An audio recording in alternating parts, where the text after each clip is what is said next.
અને વોરરૂમની શરૂઆત કરીએ ઠેર ઠેર લાગતા આગના ભડકાથી, કારણ કે ઉનાળાની શરૂઆત સાથે જ અલગ અલગ જગ્યાએથી રાજ્યમાં દરરોજ ક્યાંક ને ક્યાંક આગની ઘટના સામે આવે છે. ક્યારેક લોકો પોતાના જીવ પણ ગુમાવે છે. અને આ વખતે ખોખરામાં બીજી વખત થોડા જ દિવસમાં ખોખરામાં આગ લાગી. બીજી વખત શરણમ 5માં ચોથા અને પાંચમા માળે આગ ભડકી હતી. જોકે સદનસીબે અહીંયા કોઈ જાનહાનિ નથી થઈ, કારણ કે સમય સૂચકતાની સાથે ફાયર વિભાગ દ્વારા કાર્યવાહી કરવામાં આવી, આગને બુઝાવવાની કોશિશ કરવામાં આવી. પરંતુ તક્ષશિલા વખતે જે તંત્રની બેદરકારી સામે આવી હતી અને એ સમયે જે તપાસના નાટકો થયા હતા, કાર્યવાહીના નાટકો થયા હતા, એ ફરી પાછા વિસરાઈ ગયા. એ ઉદાહરણ છે આ આગ લાગ, કારણ કે અહીંયા પણ ગેરકાયદેસર બાંધકામ કરી દેવામાં આવ્યું છે અને એના કારણે આગને બુઝાવવામાં ખૂબ મુશ્કેલીનો સામનો કરવો પડ્યો હતો. દિવ્યા આપણી સાથે ઘટના સ્થળેથી હાજર છે. દિવ્યા, અહીંયા પણ ફરી પાછી એ જ બેદરકારી દેખાય, એ જ ગેરકાયદેસર બાંધકામ, એ જ ગેરકાયદેસર શેડ, અને એના કારણે આગ ફરી એક વખત ગંભીર બની ગઈ, કારણ કે આગને બુઝાવવામાં પણ એટલી જ મુશ્કેલી પડી.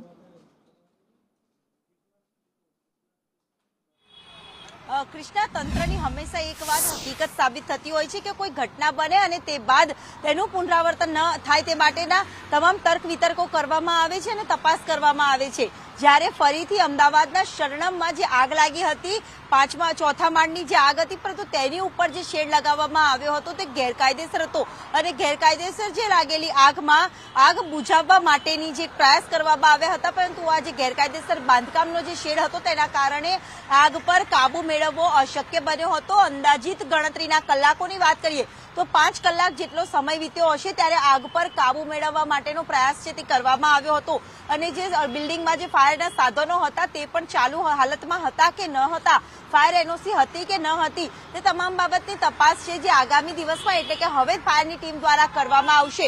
પરંતુ આગ લાગે છે, બનાવો બને છે, ગેરકાયદેસર આવા શેડોના બાંધકામ કરવામાં આવે છે, ત્યારે તંત્રને ધ્યાન નથી આવતું અને આવી દુર્ઘટનાઓ સર્જાય છે. શરણમમાં લાગેલી આગમાં કોઈ જાનહાનિ થઈ એટલા માટે નથી કે તાત્કાલિક ધોરણે તમામ લોકો નીચે આવી ગયા હતા. 4 જેટલા મજૂરોને કામ કરતી વખતે ત્યાંથી ફાયરની ટીમ દ્વારા હટાવી લેવામાં આવ્યા હતા, પરંતુ આગ પર કાબુ મેળવવા માટે પાણીનો મારો સતત ચલાવવો પડ્યો હતો.